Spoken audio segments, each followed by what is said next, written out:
Gift Biz Unwrapped, episode 263. If you're somebody who is stuck, overwhelmed, or have been really just trapped with fear, it's a book that's going to, I think, give you the courage to get after the thing in life that you're really wanting. Attention gifters, bakers, crafters, and makers. Pursuing your dream can be fun. Whether you have an established business or are looking to start one now, you are in the right place. This is Gift Biz Unwrapped, helping you turn your skill into a flourishing business. Join us for an episode packed full of invaluable guidance, resources, and the support you need to grow your gift biz. Here is your host, Gift Biz gal, Sue Monheit. Hi there, it's Sue, and as always, I'm so happy that we're together again here today. How are you doing? We're in week, I don't even know anymore, of being at home and managing through this uncertain time. I want you to know I'm thinking about you. Whatever your circumstances and challenges are today, you have my heart and my support. I keep trying to think of other ways to help and connect with you. And as you know, I offered up my book, Maker to Master, for free on this podcast all this month. You can go back and find all 12 episodes right here. I'm also going live in my private Facebook group, Gift Biz Breeze, at 11 a.m. Central, Mondays, Wednesdays, and Fridays. If you're not in the Breeze yet, come join us there. You'll hear more about the group at the end of the show, but you can also go to giftbizunwrapped.com/giftbizbreeze or just search Facebook for Gift Biz Breeze. The Breezers are an amazing and supportive group of women, highly interactive and an uplifting place to be for sure, especially now. And if you're already part of the group, thank you, because you are one of the women who has made it truly amazing. Today we're going to hear from Jennifer Allwood. Her new book was released a short time ago and couldn't be more timely. Fear is not the boss of you. When she reached out about being on the show, I rearranged my lineup to include her as soon as I could. Right now, I know a lot of you are experiencing fear. That's expected and completely understandable. But the truth is, fear plays a role in our lives even when we're not in the middle of a pandemic. Jennifer shares with us why this is, how to work through fear, and in the end, not let it prevent you from living a life that, in your heart, you truly want to live. Here's my interview with Jennifer.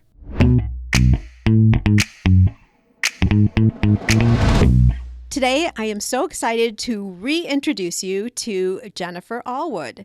Jennifer is the passionate cheerleader of all women who adds biblical truth to the modern-day big dream mantra. She's the author of Fear is Not the Boss of You, How to Get Out of Your Head and Live the Life You Were Made For. And she's also the host of The Jennifer Allwood Show. Her no-nonsense approach to doing things you're scared to do and saying yes to God is helping women everywhere build the life and the business of their dreams. When she's not coaching, she's living the dream with Mr. Magic, who's her husband Jason, and their 4 wild kiddos, Noah, Easton, Ava Grace, and their new bonus kiddo, Ariana.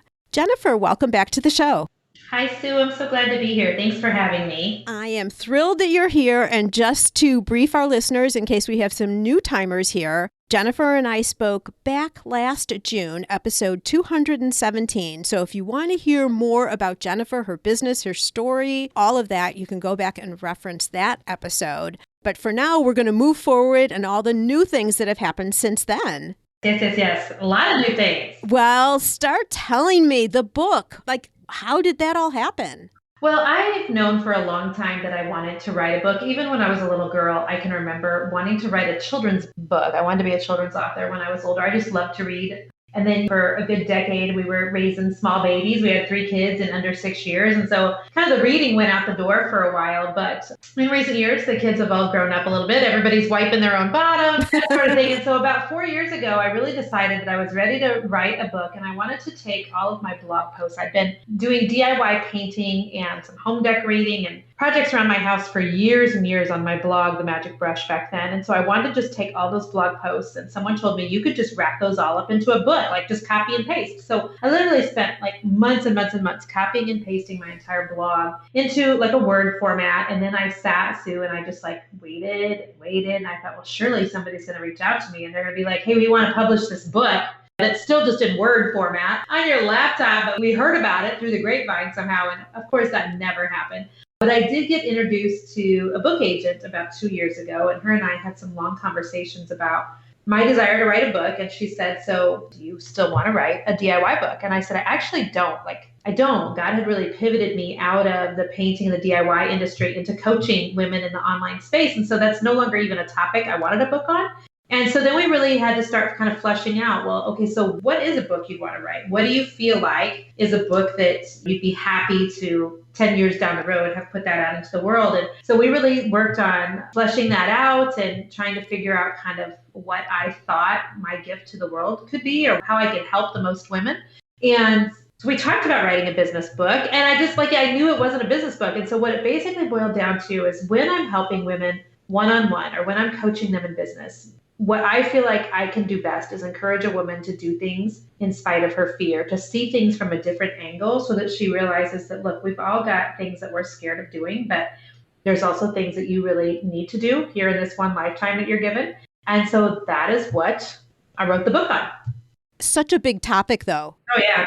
And I agree with you. And we talk about this often in my coaching, too, is that it's the fear of doing and not taking action. And when you don't take action, nothing ever happens, right? Mm-hmm. Yeah. So how did you, and I want to get into some of the topics and the contents of the book. And by the way, it's fabulous. Thank you. I already know that you are fulfilling your hope for this book of helping a lot of women. That's already a given, even though I know that it's at the time that we're talking, it's just now recently out in the world, I believe. Yeah, but we did hit #1 bestseller on Amazon yesterday. Amen. Congratulations. Yeah. Literally, though, it's the worst possible time to launch a book simply because the whole world is really distracted right now with what's going on in the world with coronavirus and things. But I was telling my dad yesterday, I'm so grateful that the book is a relevant topic to today. Because we have more fear, I think, going on in the world right now than at any other time. So I'm at least glad that the topic is very relevant for every woman today. Yeah, it definitely is. And people have a lot of time to read. So I'm glad they're looking. I'm glad they're getting it because I think it's going to help even more so, I think, even moving on. After we've conquered this, we're back in whatever our new normal is going to be. I think that the book is going to do so much for so many people. I want to go back to my question real quick. How did you start diving into the topic of fear? That even seems fearful as trying to tackle this topic. Well, so I think we kind of started with the end in mind. So what do you want a reader to walk away from the book with? And for me, I really wanted a woman to walk away and go, okay, I'm not alone. I see now that every single woman fights with these same exact emotions, but there are still things on this side of heaven that I need to do and should do to use the gifts that I've been given to serve my family and my community as well. And so, okay, what do I need to do now? I wanted every woman when she was done to almost take a deep breath and go, okay, all right, so let's go. So we started with kind of that in mind. And then I thought of all the different things that I feel like are relevant to the topic of fear and the majority of the women that I deal with. Things like imposter syndrome and things like feeling not good enough and things like procrastination. Since I coach so many women who are business owners, those topics come up a lot. But I kept wanting to dig deeper and okay, so why does a woman procrastinate? Why does a woman feel imposter syndrome? Why does she self-sabotage? Take that even a step deeper. And so we basically broke the book into several different sections. So the first section is basically asking, okay, are you a woman who is stuck, overwhelmed, or scared? And if so, part 2 is then, okay, so how did you actually get there? Because sometimes I think if we can figure out how we got wherever we are, it gives us clues as to how to get out of there. So I think that there's a chapter on watching other people win on social media. Sometimes we get really stuck and overwhelmed and scared to try new things because we're watching all these other people, I'm using air quotes like crazy right now, so be successful in the online space. And I love the internet. This is how I make all of my money. This is how my family, we run our business. But the internet, it's both a gift and it's also something that just can hurt so badly in terms of following our dreams. So I talk about that. I talk about how if you're hanging out with a lot of people who are stuck, that's going to keep you stuck. I talk sometimes about how generationally we're often handed things from our parents. We stay stuck because that's kind of how we were raised, and we were raised around stuck people. And a lot of times those people, although precious, they want to keep us stuck. So I go through this whole section on how you got to where you are. And then really determining in part 3, are you actually ready to change? Because I do know that there's a cost, there's a price to be paid for breaking generational curses. There's a price to be paid for being first in your family to do something. There's a price to be paid for getting out of your comfort zone. There's a price that has to be paid. And so not every woman is ready to do the dreams that are in her heart or to make changes in her life. So we talk about that. And I really give women like some tactical examples. A lot of the women that I serve, Sue, they're mothers.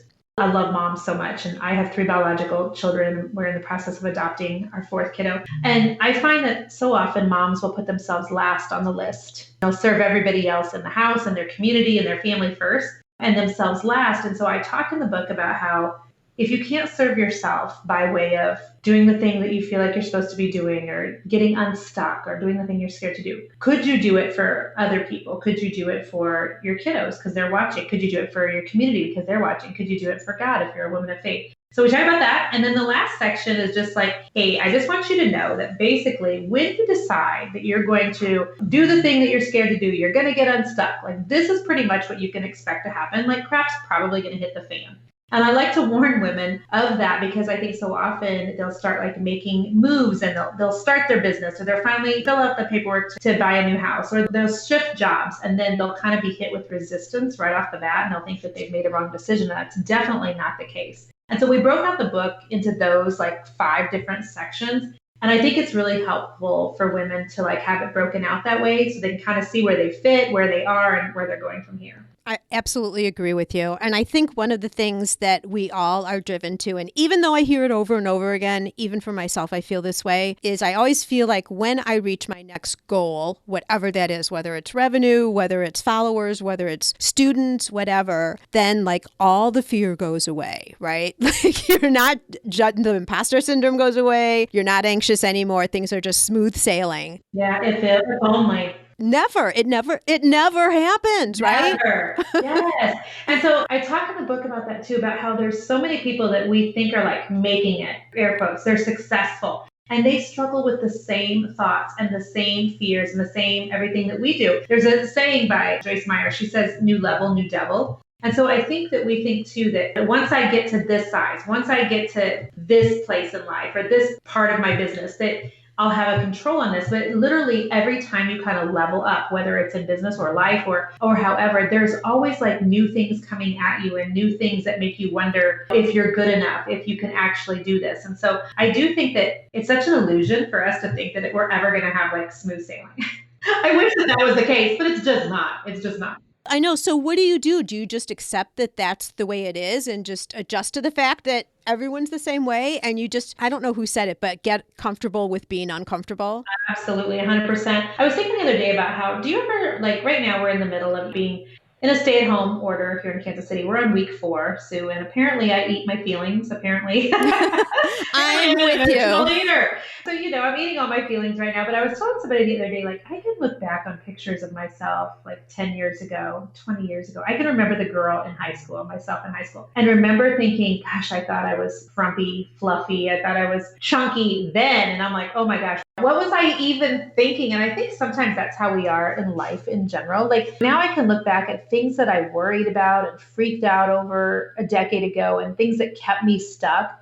And now I'm like, oh my gosh, like what was I even thinking? I was being so ridiculous. Making that hard phone call why was I so intimidated by that? Writing that really hard email, signing up for that new class. Like, why did I make that into such a big deal? Why was that so hard for me? And so I think we're constantly in this like mode of growing and God's growing us and we're being stretched and we're being developed and grown into the person that we're supposed to be. And so I don't know that we ever finally arrive and make it. Yeah. I mean, I think it's so big in the moment that you're doing these things. But like you said, when you look back, it's just like this little speck of time and really whatever happens, like let's say the worst thing that you could think of happens, really doesn't mean that much in the long term when you're looking a few years out. Yeah, well, I had a friend make a really great point to me yesterday. I'm in a mastermind with her for business, and she's been reading my book, and she said, Jennifer, it's just like, it's really good. And I'm like, oh, thank you so much, Susan. She's like, no, I mean, like, it's really good. I'm like, oh, I'm saying thank you so much. She goes, here's what she said she couldn't get over. She goes, I'm reading your book, and I'm thinking, this had to be so hard. Like you worked for a year to lay this out. And I went through 4 different copies and I got down to 6 days before the deadline for the book. And I threw away the 3rd copy and started the book over because I didn't like it. And I'm an Enneagram 3. And sometimes we do crazy things like that. And so she's like, I can't imagine how much work that was and how hard that was to get it out into the world and launching it like you are. And yet, the last time I was with you in Canada, because we were in Canada together for our mastermind, a bunch of girls wanted to go to a hip hop dance class. And back in high school, I used to do dancing like on the drill team and stuff. I loved it. I did a ton of dancing like in my college years. And then I got to this point where I still want to dance, but I feel like middle-aged and I feel like I don't move the way I used to. And I look like a 48-year-old woman instead of a teenager. And so I've gotten like so far away from dancing that when a bunch of girls in my mastermind wanted to go to a hip hop dance class, I literally freaked out. And they were like, Jen, come on. And I'm like, I can't do it. Like I literally can't dance in front of a room of people. And so Susan was so precious. She's like, help me understand how you can write a book and put it out into the world. And yet you could not get, like, you freaked out over a dance class. And isn't it funny, like the things that terrify us and the things that we allow to have control? And I eventually did go to the hip hop dance class with them in the springtime. But gosh, it's so interesting to me how all of us have things that we're scared of and that we're scared to do. And they kind of rear their heads at the oddest moments. It's true. Why does that happen? I'm not sure. Right. Yeah, I don't either. But I think, if there was only a way that we could, when we're in that moment, remember, okay, 2 months from now, this isn't going to matter. Exactly. Or everybody else in that hip hop class is going to be feeling the same way. Or won't it be great when I'm doing videos on TikTok, Jennifer? Yeah.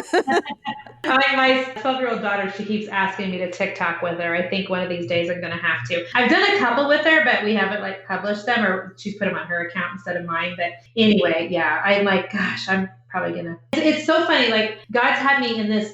It's been 8 years now that I keep having different things put in front of me that I want to do, but that I'm scared to do. And then I have to muster up the courage to do. And courage, by the way, is different than confidence. I have that whole conversation in the book because we're never confident in the beginning. We can't be confident about something we've never done before. And so like right now, it's so funny. The hip hop dance thing and the TikTok, that is totally like something that I keep looking at thinking, why am I so nervous about doing this? It's dumb. It's dancing. So it's dancing.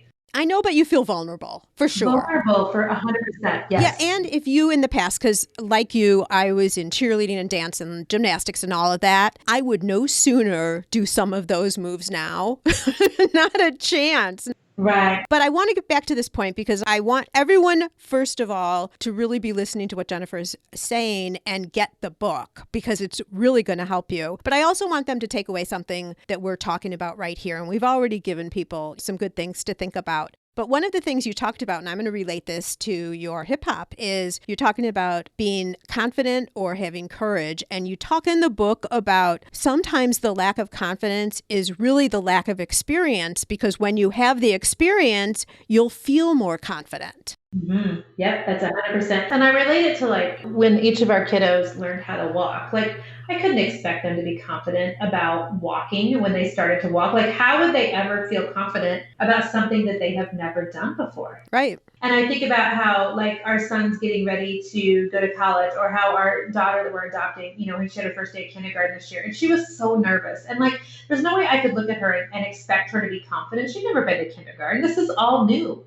And so I think that so many women are waiting to do things until they feel confident. But the truth is they need courage, and confidence may or may not come afterwards. And I talk a lot. I have a whole chapter in the book where I talk about how God used a triathlon for my 40th birthday to kind of demonstrate this to me over and over. I've done 10 triathlons in the last 8 years, and I've had a panic attack in the water on every single triathlon because I had to learn how to swim as an adult. As a 39-year-old woman, I started taking swim lessons. I had never put my head underwater on purpose. And so I'm still not a confident swimmer, but I am confident that I'm not going to die. And the truth is I just keep being courageous and just keep signing up for another triathlon and signing up for another triathlon. And so there's such a huge difference between courage and confidence. And it saddens me when I see confidence being sold to people, because you can't buy it. Like you can't manifest it. You can't buy it. You can't pray it into existence. Confidence only comes from doing things that you're scared to do and realizing, oh my gosh, it did not kill me. Proving to yourself that you can do it.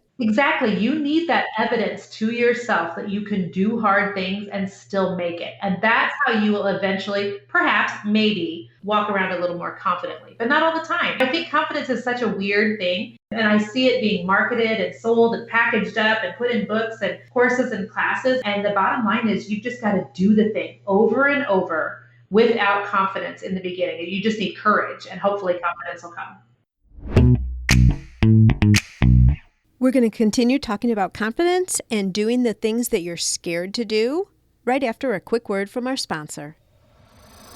Yes, it's possible. Increase your sales without adding a single customer. How, you ask? By offering personalization with your products. Wrap a cake box with a ribbon saying, "Happy 30th birthday, Annie." Or add a special message and date to wedding or party favors for an extra meaningful touch. Where else can you get customization with a creatively spelled name or fine packaging that includes a saying whose meaning is known to a select few? Not only are customers willing to pay for these special touches, they'll tell their friends, and word will spread about your company and products. You can create personalized ribbons and labels in seconds. Make just one or thousands without waiting weeks or having to spend money to order yards and yards. Print words in any language or font. Add logos, images, even photos. Perfect for branding or adding ingredient and flavor labels too.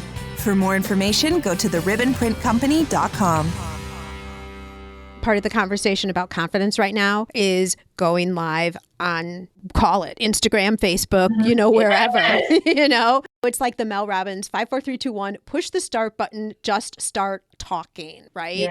Well, and right now, and this is what I actually coach women in, is like how to build a business in the online space using social media. And I was just telling someone else this morning, right now, where we're in the middle of the world looking a lot different than it did a month ago. People are craving live interaction so much. And then we can't meet face to face, but the best thing you can do is try to meet people in the online space with video in the Instagram stories or on Facebook Lives, because we're craving like eye contact. We're craving being seen and seeing others. And so it's such a great time to be using live video. Absolutely agree with you. And you come as you are, you be who you are. You're not trying to replicate anybody else. But the point that we're talking about here is just have the courage to do it. And you said earlier, Jennifer, is like, think of the other person that you're helping. Don't put the eyes on yourself. Put the eyes on your audience, that one person in the audience, and who you're helping. Yes, exactly. 100%. When you quit thinking just only about yourself, it really puts things in a different perspective. And I think that when we're completely me focused, the confidence thing becomes a bigger deal. Mm-hmm. But when we are looking at everybody else, then we're able to more lean into our courage, because I've got 4 kids in this house who are watching mom. They need mom to be courageous, because who's going to teach them that? Social media follow, 500,000 people watching me. I don't need to be confident, but I do need to be courageous and show up for them too. And so, yeah, I'm all about living with courage and confidence. It may or may not show up. You say something else in your book that I won't challenge you because I totally agree with, but I think that there will be people who will have to go back and read it again. And that is, you talk about, and I see this also, is that people aren't, because I work with people to help them turn their hobby or their craft into a business. And then you're focusing specifically online, growing the business, like all of that. But I see resistance so much when people are saying, yeah, but my kids are still young yet. I'm not quite ready. And I kind of feel like that's just, okay, I'm going to dip my toe in, but I have a great excuse if I can't do it right now because my kids are still too young. So it's either the time or the attention. And we all know my kids are grown now, so I'm a little farther along with it than you are. But what you talk about is your children have to see that you care about other things in addition to them. It's not always about them. Yeah, it can't be. If your kids think that life completely revolves around them, that your life revolves all around them and serving them, imagine when they get out into the real world someday and the disservice you'd have just done them. And I try to really remind women, you were someone before you were someone's mom and before you were someone's wife. And yes, we are supposed to serve our families. And you know that I love the Lord with all my heart, Sue, and it is biblical to serve your family, to serve your spouse, and all of that. And yet God has a call on your life too. And so sometimes that may look like I shudder to think that because I raised all 3 kids, I stayed home full time with them and started my business from home and was changing diapers and faxing over, invoices at the same time. So I know all about raising my kids while I'm building a business. It pains me when I see women say that they can't and they blame it on the kids. And I so often wonder, is it really that you can't, or is it just a way to self-protect? Is it a way for you to just keep putting off the thing that you really want to do? Because it's easier to say, I don't have the time or I can't make the time right now, than to actually start doing it and see if it would actually work. Most of the time, it's a self-protection thing. And I really challenge women to think too, who is going to teach your kids what it looks like to be courageous and to live for something bigger than themselves? If all they see is you living for them, you have to demonstrate for them. The schools teach our kids algebra and Spanish classes and go to church on the weekends, and they're getting taught by the children's pastor there. And who's teaching our kids courage? That has to be us as parents. It has to be. Yeah, and to think for themselves, because there may be a time when you're not going to be there right the second a soccer game starts or, whatever the activities are, but you're on your way. And there are times they have to think for themselves. I've got to get my uniform on right, or whatever the issues are. You can't always necessarily be there. And you hear about the helicopter moms. Yeah. Yeah. Swooping in to save the day. Yeah. Yeah. I don't think that served people well. No, we don't give our children enough credit. Yeah. We don't let them show themselves that they can do it. If my kids can figure out how to make videos on TikTok, they can sure figure out how to mop the floor. There you go. And so did you always feel that way, or did you have to come to this way of thinking as you started your business while you were home and your kids were home too? Well, I think that as I've grown as a business owner and grown as a thought leader, and I sit and think a lot about what I think. And then I've noticed more too, just how other ways of thinking, like sometimes I think you can kind of figure out what your calling may be by also figuring out the things that really like cause you like so much irritation. And you're like, oh my gosh, that just makes me so mad when I see people doing X, Y, Z. So I think I'm just really trying to lean more into that. I always knew like that I wanted to be home full time with my kids, but I had started my painting business right before we got pregnant with our oldest son, Noah. And so then we were like making money and the business was doing well. And I'm like, well, I don't want to just close it down. Like, how can I figure it out? And how can I figure out a way where I can still make this income, but still be able to be home full time with Noah? I kept having more kids right in a row after that. And so I think that I've always been somebody who I'm scrappy enough to try to figure it out. Tips for anyone. We're talking about the confidence and the courage and that you just have to get started. Any tips for people who are listening here are right at the starting line of something and they just can't do it. They can't step over and get going.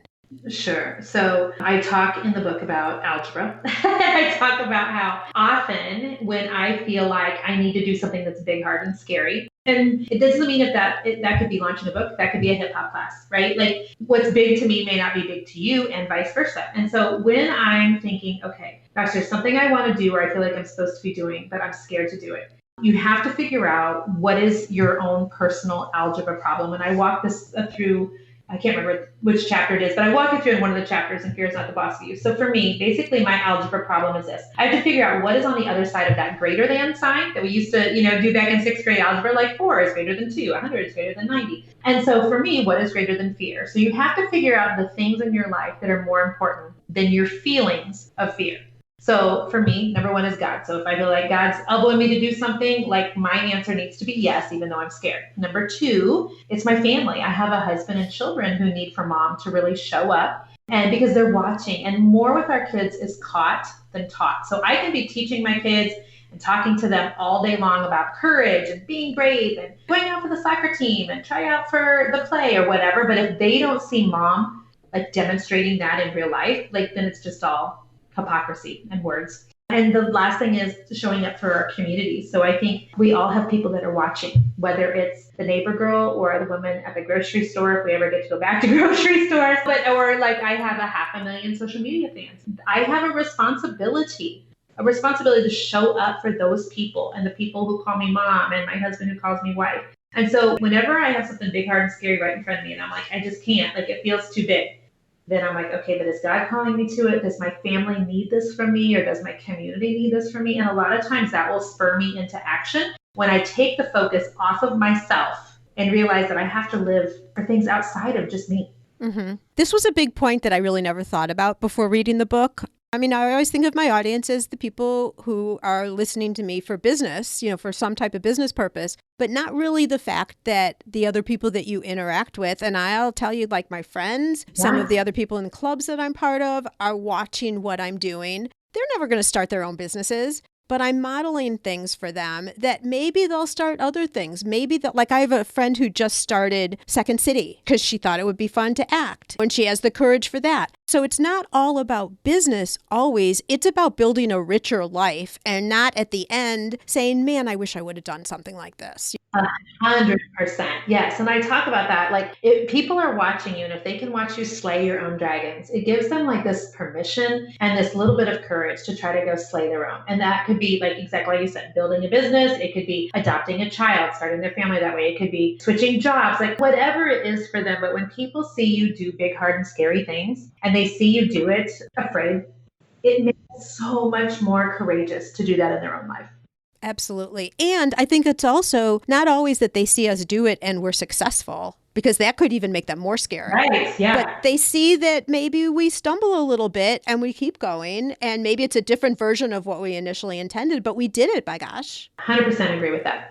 Well, I know your time is limited. You probably have like 1 million interviews you're doing for this book. I do have a lot, but it's great. I love being here. I really do. Well, and I'm glad you are, because I'm glad the message is getting out. Please share with everybody, like in a sentence or two, your synopsis of what the people are going to get from your book. Yeah. So many people have described it exactly like I hope. It's like getting a big hug from a friend who says, you can do it, girl, but you're also getting a swift kick in the pants and like being told, now get out there and go. And so if you're somebody who is stuck, overwhelmed, or have been really just trapped with fear, it's a book that's going to, I think, give you the courage to get after the thing in life that you're really wanting. Beautiful. And we can find it on Amazon. I know it's hardback. Is it other versions as well? So it's on Audible, and I read it myself. So it's on Audible. It's on Kindle. You can find it at Walmart.com, Target.com. We're praying that we're going to get it into, the actual physical stores. But it is on Books A Million, Barnes & Noble, and Amazon. Wonderful. Well, thank you so much for being here. I so appreciate it. Gift Biz listeners, I highly recommend this book. I know it will do so much and open your eyes in so many different ways for a lot of you who I've been interacting with. So get Jennifer's book, do a review on Amazon for her. That always helps. We'd like to help you get into Barnes & Noble or wherever you're wanting to go. Maybe it's the airport bookstores. I don't know. But I'm pretty sure we're going to see it there, Jennifer. There you go. From your lips to God's ears, Sue. Thank you for that. I appreciate it. Oh, well, thank you so much for being here today and sharing some of your book. Thanks, Sue. Take care. Take care. What better time than now to head over to Amazon and grab Jennifer's book? I know it will serve you well. And if you take her guidance to heart, you'll emerge from our quarantine with a new approach. It's exciting to think of what that's going to be. Next week, we're tackling the topic of organizing. I've watched all of you arrange your workrooms, redo your websites, and organize your closets and kitchens. Now we'll take it to another level. See what I mean when you listen in next week. Oh, and one more thing. Would you do me a favor and leave a review for the show? I've made it super easy for you to do so. Just head over to ratethispodcast.com/giftbizunwrapped, and there you'll see a direct link. Not sure what to write? I'd love to know something you've learned from the show, or a favorite episode that really resonated with you. I know when I leave a review, that's where I get stuck. What do I say? So there you go. I've given you some ideas. Once again, know how much I appreciate you being here, and I can't wait to be together again next week. For now, stay safe and be well. I want to make sure you're familiar with my free Facebook group called Gift Biz Breeze. It's a place where we all gather and are a community to support each other. Got a really fun post in there that's my favorite of the week, I have to say, where I invite all of you to share what you're doing, to show pictures of your product, to show what you're working on for the week, to get reaction from other people, and just for fun, because we all get to see the wonderful products that everybody in the community is making. My favorite post every single week, without doubt. Wait, what? Aren't you part of the group already? If not, make sure to jump over to Facebook and search for the group Gift Biz Breeze. Don't delay. Come join us in Gift Biz Breeze today.